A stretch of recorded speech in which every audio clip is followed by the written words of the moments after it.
then we have to use this, what we've learnt here. The exit to this room is just here. You're going to need to observe which symbols are on the doors you need to raise in order to get out.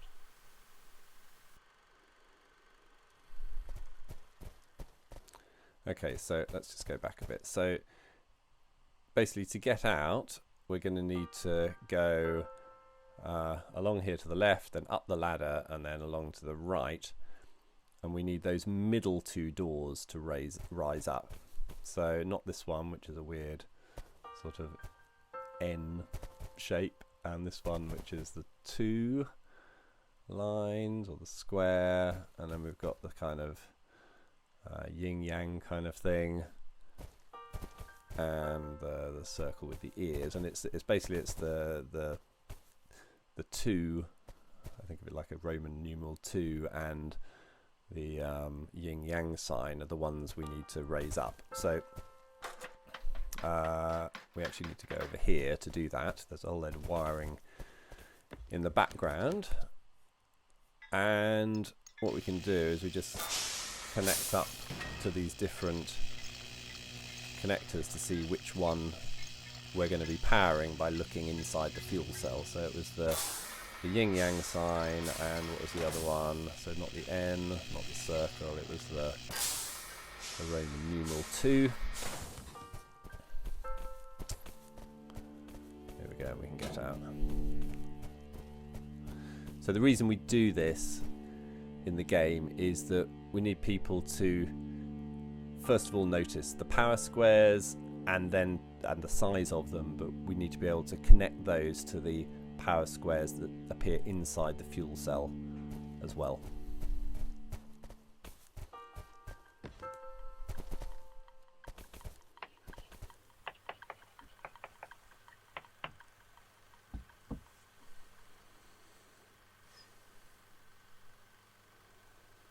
It's the same problem again. So I thought that by explaining about things in series and then power, then everything else would just sort of jink slot into place. But it doesn't, because you've got voltage, current, you've got resistance, you've got things in series, you've got things in parallel, and you can't explain each one in turn. It all just sort of has to be like all in one go. It's too complicated. And you're always quite good at this kind of thing, Melissa. You got any ideas?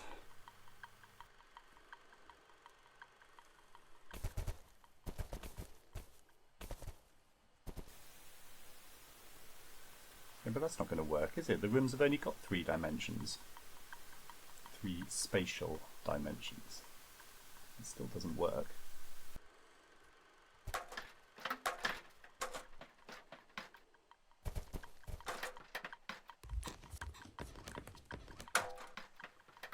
Yeah, but that's not going to be enough, is it? I mean, you stick a dog in front of a chessboard, he's not going to learn how to play chess. Yeah, but it doesn't matter what the incentives are. It's just too complicated a thing.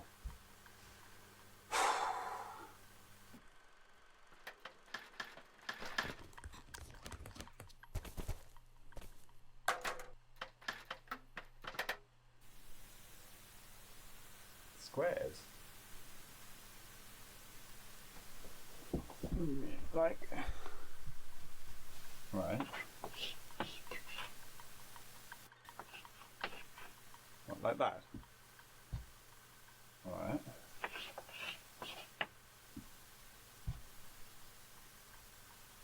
Oh. Yeah, alright, I see. If I made something like this though, it'd be a bit weird for anyone coming through the school. It's not like anything else we've got. Quite jarring, I think. Yeah. No, I see. No. I see how something like this could work, actually. Yes. Yeah. All right. I'll make something like this. Good. Probably a couple of weeks, you reckon?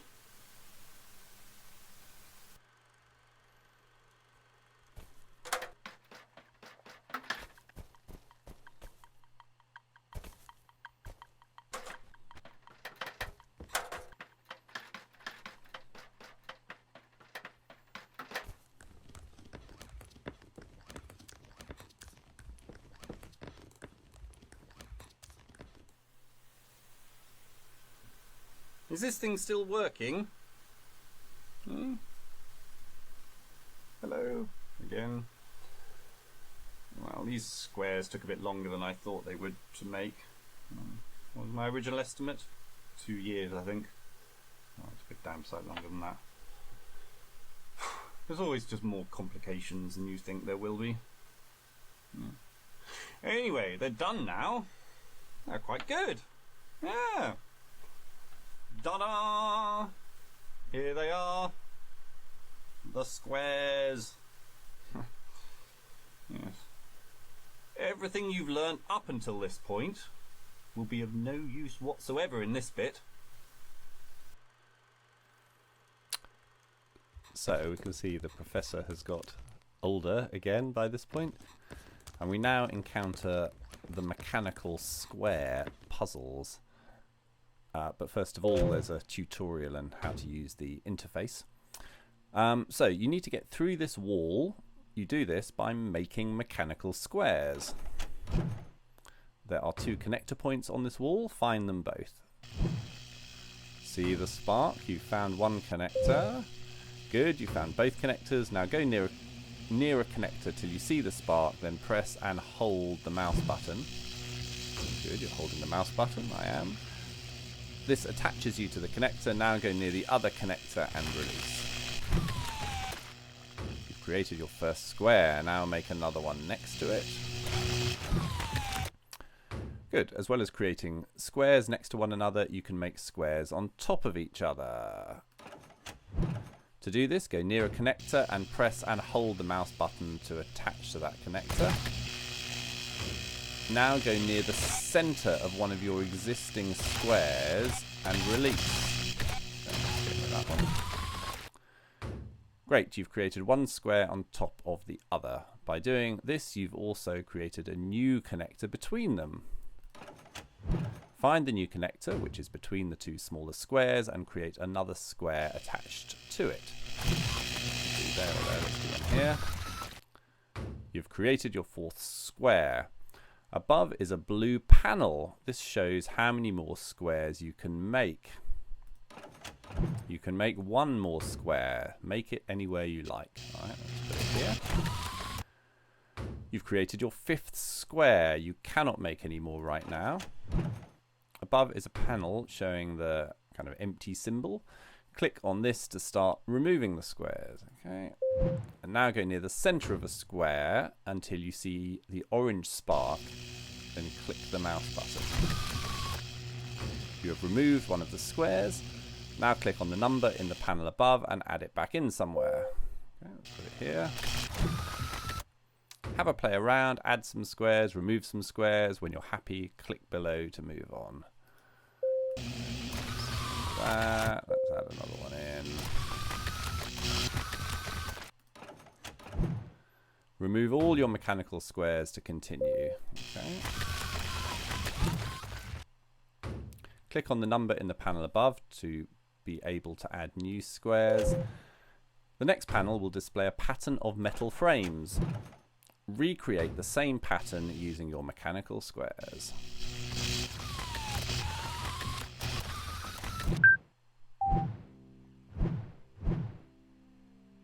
Okay, you've lit up one of the progress lights. Now match this pattern.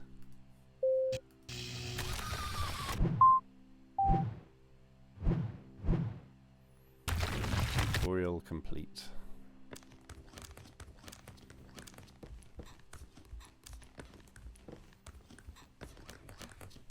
Okay, so we're back to the standard puzzles again now. This one is fairly straightforward. We just need to lift up all the doors to get to the terminal, and then lower that door but keep the other 2 up to get round here and then out. let's just do that.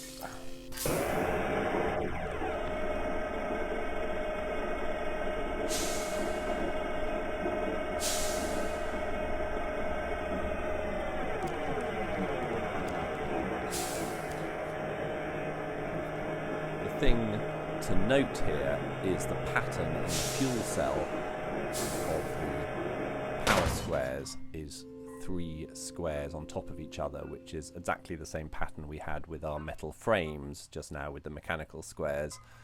And when we drop this one down, it goes to 2 doors, 2 squares, which was the second mechanical square pattern we had to make.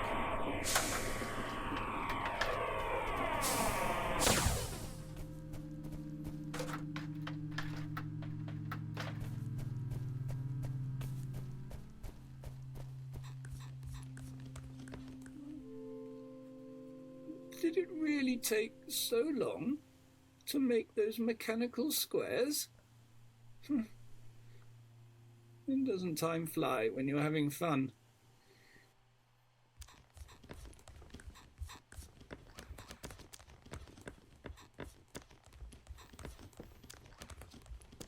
Okay, and now we get to the proper mechanical square puzzles. There's basically 10 patterns we have to make.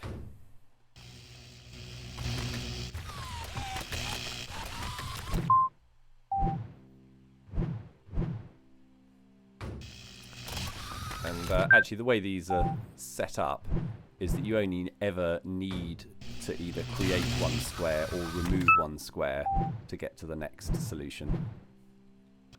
But you don't have to do it like that. You can add and remove as many as you like to get to the pattern.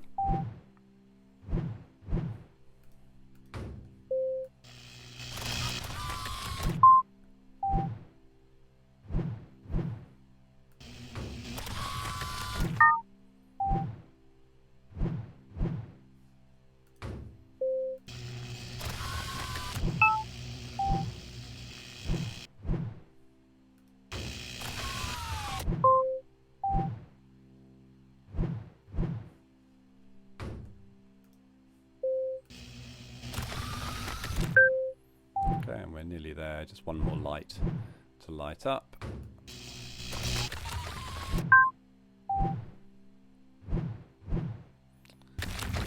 And we're through.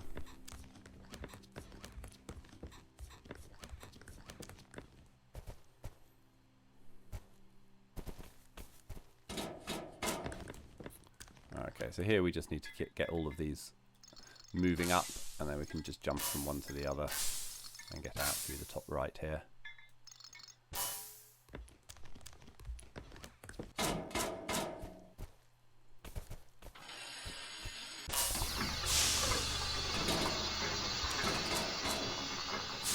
When you wire up machines to a fuel cell, the power squares inside the fuel cell arrange themselves to fit within it.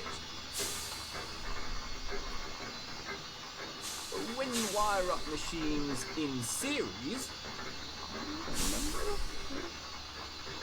the power squares are placed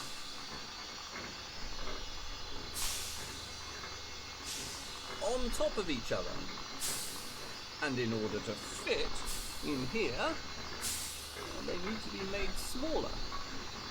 So each machine gets less power.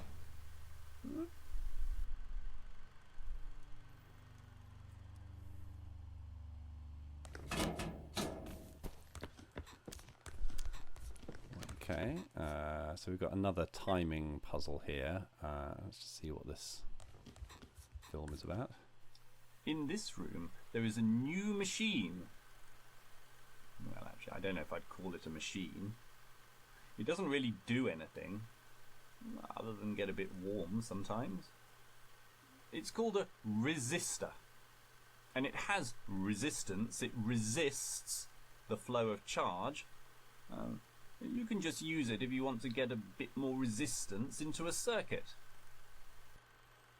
Okay, let's have a look then. So we need to get up here and activate this platform, get along here, but we need the platform to go slowly, otherwise it's going to go too high by the time we get there.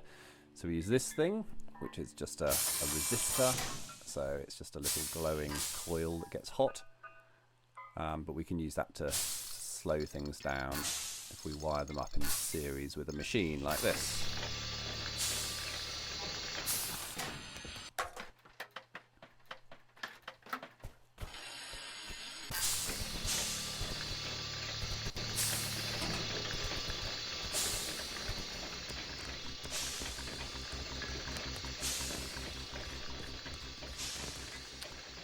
Right, so this one, we're actually trying to get out here.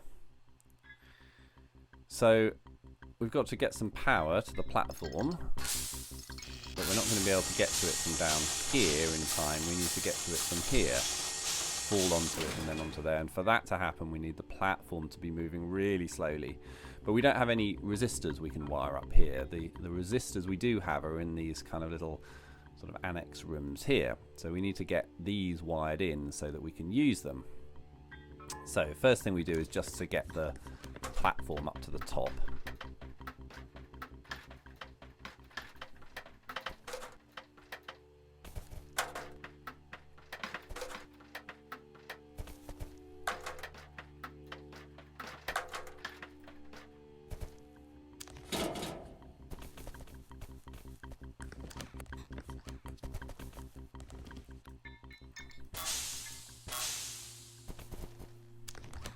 So get that resistor prepared, and now we can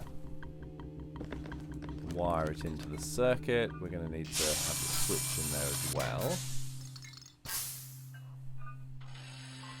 So you can see the platform's moving a lot slower now.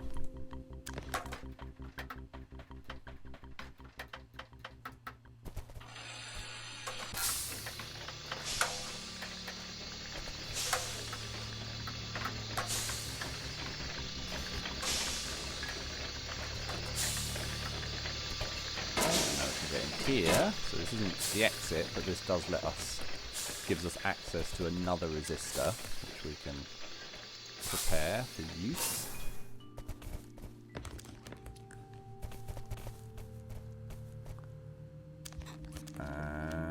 Wire that into the circuit as well. So now the platform is moving very slowly when it gets connected.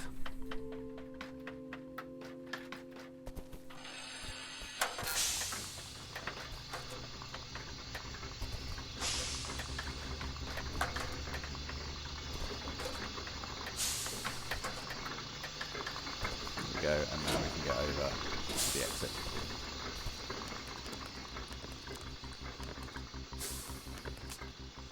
Okay, so here we have a new kind of platform. So let's just wire it up, see what happens. Get up to the top, so that's good. But we need it down at the bottom first, because we need to come along here and up, along there and up, and then out.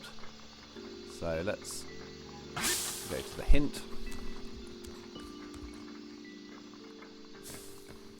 Just a hint.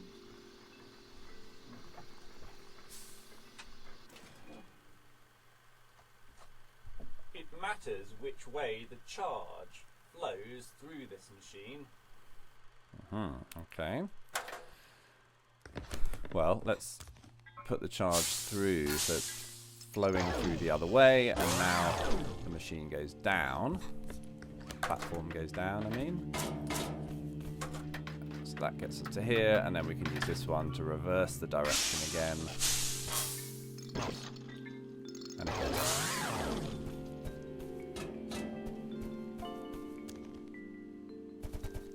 Okay, we have a similar one here, so we need it to go down. Notice that the power squares have a little cross in them when the charge is flowing through in a kind of reverse direction. So okay, so it's going in reverse, so that's going down. We now actually want it in the middle, so we don't want any charge flowing through it here. And then we want it to come up. Okay. Right, again, we need to bring it down. But actually, this is too far down. We can't get up there. So if we put it in series with a resistor, it doesn't go down quite as far, because basically these platforms move according to how much charge is flowing through them. So if you just want it to move halfway, then put it in series with something. So let's go up again, and this should be halfway.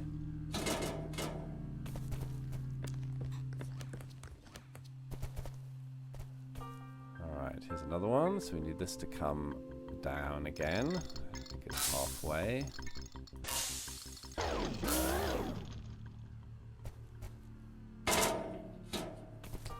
And then it needs to go up, but I think too far, because we can't get under there. So actually we need another thing in series with it.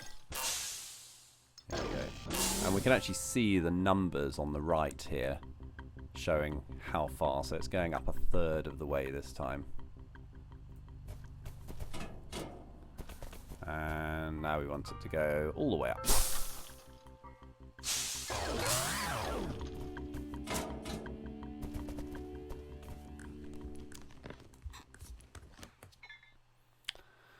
Right, okay, this one, we need them to go down. Basically, we're going to go up the ladder, come along here, up there, and then across the top.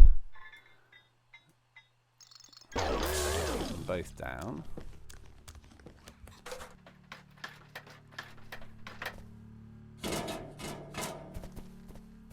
And now we need them both right up at the top.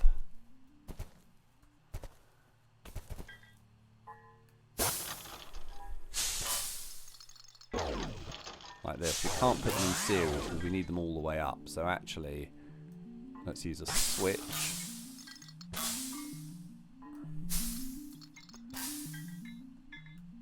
And we'll do them one at a time. Here we go.